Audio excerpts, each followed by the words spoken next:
మన గేమ్ చేంజర్కి అడిగారు, manager number ఇస్తాను, మీరే మాట్లాడుకోండి వస్తాను అంతే. ఇంతకుముందు టెన్షన్ అయిపోయేదాన్ని, ఓకే ఇప్పుడు పర్వాలేదు, కూల్ అయిపోయాను. ఓకే, గేమ్ చేంజర్ మూవీలో కూడా చేశారు, రామ్ చరణ్ తెలుసుకోవచ్చా అంటే దాంట్లో రోల్ ఏంటనేది? విలేజ్ రోల్సే, బట్ కాంబినేషన్ ఉంటుంది, గంగవ్వ నాది కాంబినేషన్, రామ్ చరణ్ గారు సునీల్ గారు కాంబినేషన్లో. ఇంకేం చెప్పకూడదు. అంటే మేము ఎక్స్పెక్టేషన్స్ పెట్టుకోవచ్చా మూవీ రంగస్థలం మీద కొంచెం ఎక్కువ కనిపిస్తాను, బాగుంటుంది. సినిమా మీద కూడా పెట్టుకోవచ్చు అంటారా? సూపర్ అండి, మా మెగాస్టార్ ఫ్యామిలీ అండి. ఎంతైనా శంకర్ గారు అమ్మా, ఆయన దాంట్లో చిన్న క్యారెక్టర్ అయినా చేయాలని వెళ్ళానండి నేను. లక్ బాగానే ఉంది, ఆయనే మెచ్చుకున్నారు, బాగా చేశారు. సో బాబా గారు గట్టిగానే బ్లెస్ చేసినట్టున్నారు, బాగా కాలు వాజ్పేయి లాగా వర్క్ చెయ్యాలి. ఇప్పుడు అలా విశ్రాంతి కావాలని ఆయన అంటే ఒక 3 రోజులు లీవ్ ఇచ్చారు, అందుకే ఊరి పారిపోతున్నాను. ఓకే, కాసేపు మళ్ళీ ఇవన్నీ పక్కన పెడితే అసలు మల్లిక గారు ఎక్కడి నుంచి స్టార్ట్ అయ్యారు అంటే ఏం చెప్తారు? ఎక్కడ పుట్టారు, ఎక్కడ పెరిగారు, ఆవిడ చిన్నతనం మొత్తం ఎక్కడ గడిచింది, అసలు ఆవిడ ఇదంటే ఏం చెప్తారు?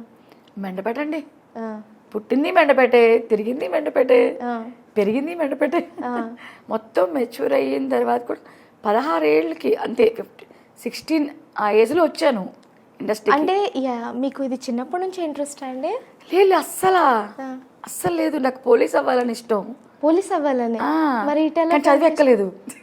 ఓకే, పోలీస్ అవ్వాలని ఇష్టం కానీ చదివెక్కలేదు. 6th క్లాస్ వరకు అంతే. అది కూడా పనిచేసేది కాదు, గుర్తుండేది కాదు, గజనీలాగా మర్చిపోతుండేది. అన్ని స్కూల్కి వెళ్తే కళ్ళెర్రగా అయిపోయేవి. చాలా స్కూళ్ళు మార్చారు, దెబ్బలు పడ్డాయి, అన్నీ పడ్డాయి. మా అమ్మగారికి ఇష్టం, మా అమ్మగారు ఫిజికల్ హ్యాండ్ ఆఫ్టర్ కాలు కుంటుకుంటూ ఉంటారు. ఆవిడ చిన్నప్పటి నుంచి అంటే రిలీజ్ అయితే ఫస్ట్ మూవీ ఆవిడ చూడాలి, ఓకే, అలా కుంటుకుంటూ వెళ్ళిపోయారట. నా ప్రెగ్నెన్సీగా నేను కడుపులో ఉన్నప్పుడు కూడా వెళ్ళిపోయి చాలా పడిపోవడం కూడా జరిగిందంట. మా ఊర్లో అందరూ అంటుంటారు అన్నమాట, ఆ కడుపులో చూసి చూసి చూసి నీకు వచ్చింది యాక్టింగ్ బుద్ధి అని. ఇక్కడ యాక్టింగ్ క్లాస్ తీసుకోలేదు, ఏం తీసుకోలేదు. ఇంకోటి ఏంటంటే తిరిగాను చిన్నప్పుడు, ఆర్లిక్స్ విధాంజలి వచ్చేది నా చిన్నప్పుడు, ఉదయభాను పిచ్చిదాన్ని నేను. ఉదయభాను అంటే ఇష్టం నాకు. ఆవిడ ఆర్లిక్స్ విధాంజలి వస్తే నేను నా ఫ్రెండ్స్ అందరినీ అలా యాంకర్ కింద చేసి అలా ఏడిపించి మాట్లాడేదాన్ని అంతే తప్ప ఇంకా తర్వాత అసలు ఇలా అవుతానని కానీ ఇలా వస్తాను కానీ లేదు, అసలు ఎక్స్పెక్ట్ చేయలేదు. ఓకే, ఊర్లో ఎస్టడీ బూత్లో పనిచేశాను, హాస్పిటల్లో నర్స్కి సపోర్ట్గా చేసేదాన్ని. రాకముందు సిటీ కేబుల్ బిల్ కలెక్టర్ కింద తిరిగాను, సైకిల్ తొక్కుంటూ అన్ని కలెక్షన్స్ అవి ఇచ్చి.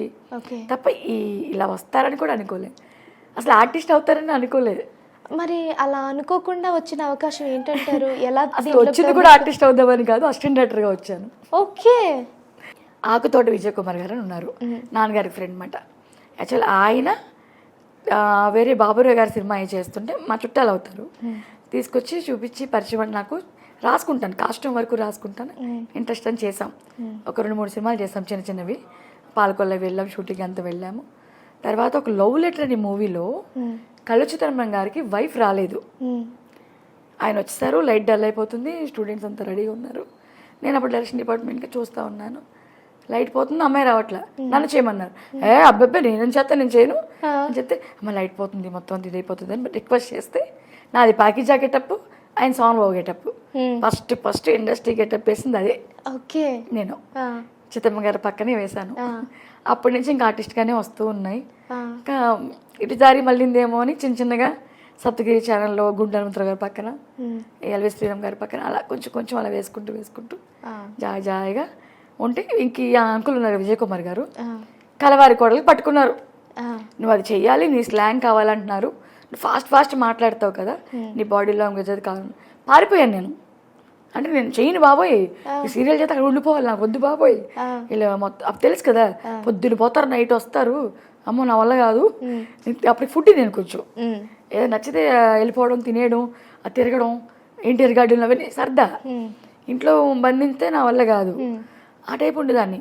తీసుకెళ్లారు, గెటప్ వేయించారు, ఏట సత్యనారాయణ గారు ఉన్నారు, అంత బాగున్నారు. మళ్ళీ ఎల్లుండి తీసుకురండి అంటే ఎల్లుండి జంపు తీసుకెళ్ళిపోతారు, వీళ్ళు యాక్ట్ చేపించేస్తారని మళ్ళీ ఆగారు. 3వసారికి అది కాదు, ఇలా చేయి బాగుంటుంది, నువ్వు సెట్ అవుతావు కరెక్ట్గా. అప్పటికే నవీనకు ఒక బాబు, నా కూతురుగా చేసిన అమ్మాయికి. సో నాకు బెనిఫిట్ ఏంటంటే ఆ, అమ్మ మీకంటే పెద్దవాళ్ళ అప్పటికి బాబు అప్పటికి నా సెకండ్ బాబు కూడా సీరియల్లోనే పుట్టాడు.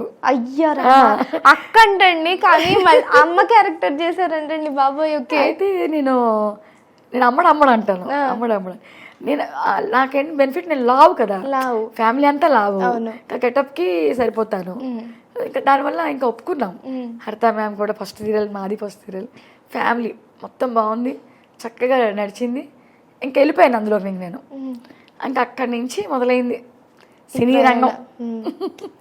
1 by 1 వెండితెర నుంచి బుల్లితెర మీదకి వచ్చేసారండి. అక్కడ నుంచి ఇక ఒక్కసారి స్టార్ట్ అయింది. ఎన్ని సీరియల్స్ చేసి ఉంటారండి? చాలా, కి ఒక 10 చేసి ఉంటాను. ఈటీవీ, మన జీ తెలుగు, జెమిని, మొత్తం అన్ని ఛానల్స్ కవర్ చేశానండి. ఓకే. ఈ ఇండస్ట్రీకి వచ్చిన ఫస్ట్లో నార్మల్గా ఎవరికైనా ఎక్కడో ఒక చోట ఏదో ఒక టైంలో ఫేస్ చేసిన సందర్భం ఉండే ఉంటుంది. కలర్ డిస్క్రిమినేషన్ మీద కావచ్చు, బాడీ షేమింగ్ మీద కావచ్చు, నల్లగా ఉన్నా అని, లావుగా ఉన్నా అని, పనికిరావని, ఇలాంటి మాటలు ఏ ఒకటి వచ్చి ఉంటాయి. మీకు అలా వచ్చిన సందర్భాలు? పేరు తీను ఒక పర్సన్ అయితే అన్నారు. అంటే అప్పుడు నాకు భయం వెళ్ళడానికి. స్టార్టింగ్ ఆడిషన్స్కి అయి రమ్మంటే నేను వెళ్ళేదాన్ని కాదు, నాకు భయం. అంటే కొంచెం ఉండేది నాకు, మనం వెళ్ళకూడదు, వెళ్తే లేడీస్ తెలుసు కదా ఏమన్నా మళ్ళీ అవుద్దేమో, తెలిసిన వాళ్ళు మామయ్య వాళ్ళు తీసుకెళ్తే వెళ్ళొచ్చు అని టైంలో. ఆ టైంలో రమ్మని పిలిస్తే వెళ్ళకపోతే ఇంట్లో ఏదో నేను మేకప్ వేసుకోవడం నేర్చుకుంటున్నాను ఇంట్లో కూర్చొని అద్దం.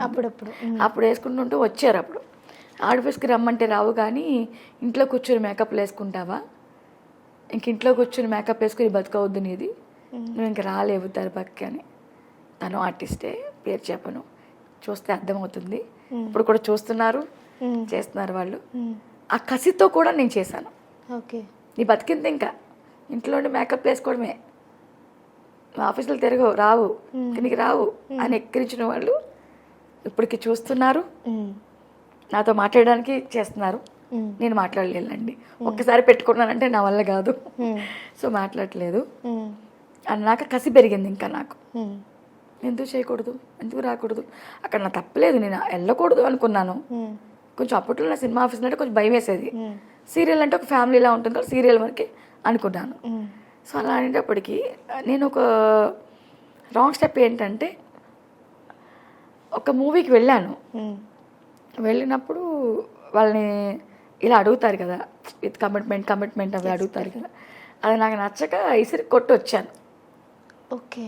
స్టార్టింగ్ దాంతో వీళ్ళంతా ఎలాగని రప్పించాలి మళ్ళీ ఇది అనే ఇదిలో పిలుస్తూ ఉండేవారు. ఒక నెలంతా టార్చర్ పడ్డాను. వాళ్ళే ఆ నోటుతో వాళ్ళే అన్నారు, నేను ఎవరినైతే నమ్ముతానో వాళ్ళని పంపించి తీసుకురావడానికి ప్లాన్ చేసి ఇచ్చేశారు. నాకు అర్థం అయిపోయింది, నా 6 months మరీ ఇది కాదు కదా, చిన్నపిల్లనే, కానీ మైండ్ పనిచేస్తుంది కదా అప్పుడు టైంలో. అర్థమై వెళ్ళలేదు. వాళ్ళకి మళ్ళీ నేను సీరియల్స్లో బిజీ అయి చూపించాను. ఇప్పుడు మేడం అని మాట్లాడతారు.